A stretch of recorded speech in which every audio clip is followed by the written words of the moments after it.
Et pour terminer, on va prendre l'air au Champ du Feu. Deuxième épisode sur le toit du Bas-Rhin à plus de 1000 mètres d'altitude. Une station contrainte, comme beaucoup d'autres, de s'adapter aux aléas climatiques. Nos guides David Marcelin et Nicolas Meyer.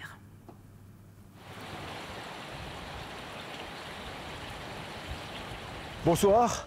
On aurait aimé franchement vous emmener dévaler les pistes, vous parler de glisse aujourd'hui au Champ du Feu, mais vous le voyez tout autour de moi, la neige fait cruellement défaut.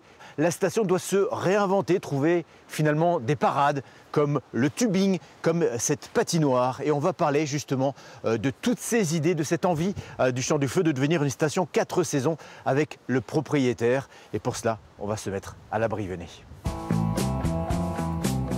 Dans les années 70, le ski au Champ du Feu, c'était ça. Il y a 3 sociétés qui exploitent des remontes de pente au Champ du Feu et il faut prendre 3 sortes de tickets, 3 sortes de forfaits, ce qui à mon avis n'est pas très valable. Et puis Henri Morel, passionné de glisse, va racheter l'ensemble du domaine. Le Champ du Feu, nouvelle version, voit le jour petit à petit. Bonjour Henri Morel. Bonjour. Merci de nous accueillir. Ravi de vous accueillir chez nous. Dans votre station. Exactement. Parce que c'est une station que vous gérez maintenant depuis combien de temps?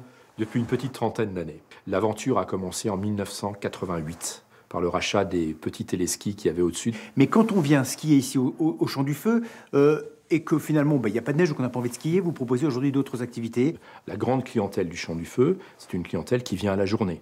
Prendre du plaisir avec la nature, avoir quelques activités du genre tubing, location de vélo, marche à pied. On a la chance d'avoir les accompagnateurs de montagne également qui sont présents pour les gens qui veulent un peu d'organisation des loisirs. Donc vraiment d'être un lieu où on peut trouver à sa carte un peu des activités qu'on peut faire à la montagne tout en ayant une qualité d'accueil.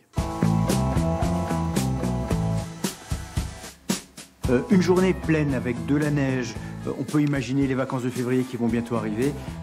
Ça draine combien de personnes là, sur le domaine du Champ du Feu? Alors sur le domaine du Champ du Feu, c'est difficile à expliciter parce qu'on a des gens qui font de la raquette, qui font du ski de fond, etc. Mais pour ce qui nous concerne, une bonne journée de ski, c'est à peu près 1000 forfaits qui sont vendus dans la journée.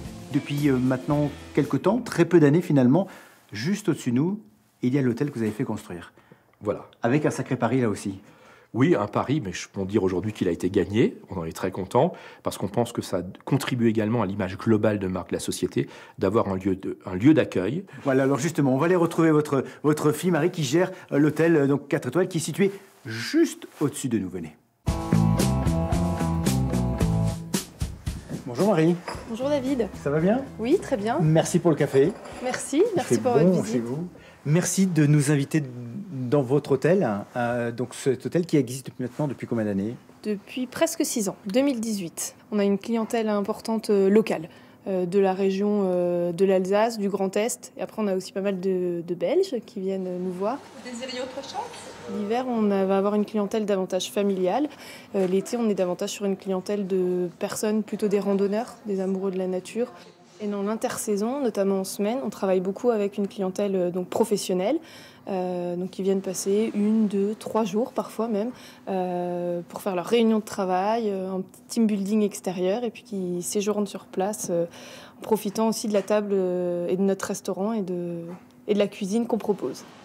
Loisirs 4 saisons, hôtellerie 4 étoiles et restauration, les axes de développement de la station, sans oublier un ingrédient indispensable.